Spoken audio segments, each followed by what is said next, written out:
বুধবার 2022 টেট ক্যান্ডিডেটদের সাংবাদিক সম্মেলন হয় আগরতলা প্রেস ক্লাবে। মূলত বুধবার টেট ক্যান্ডিডেটদের উপস্থিতিতে আগরতলা প্রেস ক্লাবে তৃতীয়বারের মতো সাংবাদিক সম্মেলনের আয়োজন করা হয়। উক্ত সাংবাদিক সম্মেলনে মূলত টিআরবিটির কন্ট্রোলার স্যার প্রত্যুষ রঞ্জন দেবের একটি ফেসবুক পোস্টের বিরুদ্ধে অভিযোগ নিয়ে টেট ক্যান্ডিডেটদের তাদের ক্ষোভ উগরে দেয়। যেখানে সাংবাদিকদের মুখোমুখি হয়ে একজন টেট ক্যান্ডিডেট জানান, টিআরবিটির কন্ট্রোলার স্যার প্রত্যুষ রঞ্জন দেব বেশ কিছুদিন যাবৎ উনি ওনার ফেসবুক পোস্টে টেট ক্যান্ডিডেটদের পরীক্ষার প্রশ্নপত্র ভুল সংক্রান্ত বিষয় নিয়ে বিভিন্ন রকম ইঙ্গিতপূর্ণ মন্তব্য করছিল। যেখানে উনি বলেন, টেট ক্যান্ডিডেটরা নাকি হঠাৎ করে এপ্রিল মাস থেকে টেট পরীক্ষার প্রশ্নপত্র নিয়ে বিভিন্ন রকম কথা বলতে শুরু করলো। প্রশ্নপত্র বাকি ভুল ছিল।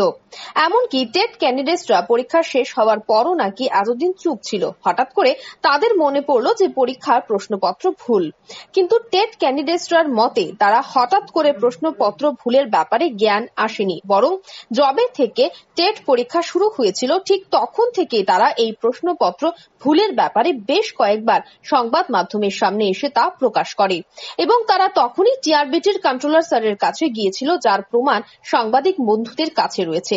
শুধু তাই নয়, কন্ট্রোলার স্যারের পোস্টে আরো লেখা ছিল, যেখানে উল্লেখ্য টেট ক্যান্ডিডেটরা নাকি মাত্র 30 থেকে 40 জন বিভিন্ন রকম বয়ানের ভিত্তিতে টিআরবিটি আসছে টেট পরীক্ষার প্রশ্নপত্র ভুলের ব্যাপারে। কিন্তু উনি কিভাবে 30 থেকে 40 জনের ব্যাপারে এরকম উক্তি করতে পারে? কারণ টিআরবিটির কন্ট্রোলার স্যার তো নিজেই প্রশ্নপত্র তৈরি করেছিলেন। তাহলে উনি কি জানতেন না এই প্রশ্নপত্র ভুলের ব্যাপারে? কেননা এই প্রশ্নপত্রগুলি ভুলের কারণে বহু টেট ক্যান্ডিডেট 2 থেকে 3 নম্বরের জন্য তাদের 5 নম্বর উঠতে পারেনি। আপনারা অবগত আছেন, সবাই অবগত আছেন যে 2022 সালে যে প্রশ্নপত্রগুলো নিয়ে আমরা অনেকদিন ধরে টিআরবিটি যাচ্ছি, তো টিআরবিটি কন্ট্রোলার স্যারের সাথেও কথা বলছি ওইগুলা নিয়ে। তো আমাদের আজকে তৃতীয়বার সাংবাদিক সম্মেলন করছি।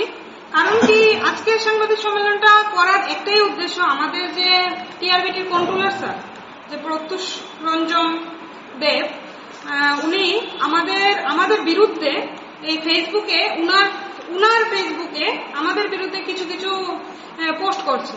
যে এই দেখুন, আমরা পোস্টগুলো এনেছি, আর কি পোস্টগুলো এনেছি, হাইলাইট করেও এনেছি। হ্যাঁ, এখানে পোস্টার মধ্যে লেখা আছে যে হঠাৎ করে 2023 এপ্রিল মাস থেকে খবর হতে শুরু করলো প্রশ্নপত্র ভুল।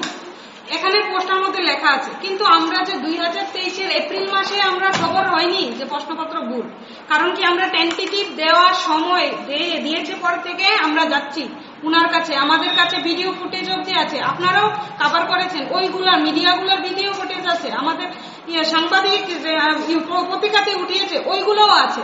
তাহলে উনি কেমন করে আমাদের এমন বলতে পারে যে হঠাৎ করে এপ্রিল মাসে 2023 সালে আমরা 2023 এপ্রিলে আমাদের সচেতন হয়েছে যে প্রশ্নপত্র ভুল। উনার কাছে আগে আমরা কথা বলতে যাইনি, উনি কেমন ভাবে ফেসবুকে বলছে, উনার ফেসবুকে পোস্ট করছে। তারপর এখানে আরেকটা বলেছে যে যারা এখন দেখার বিষয়, টেট ক্যান্ডিডেটরা প্রশ্নপত্রের বিষয় নিয়ে এতবার সাংবাদিক সম্মেলন করার পরও টিআরবিটির কন্ট্রোলার স্যারের আদৌ কোন রকম বোধগম্য হয় কিনা।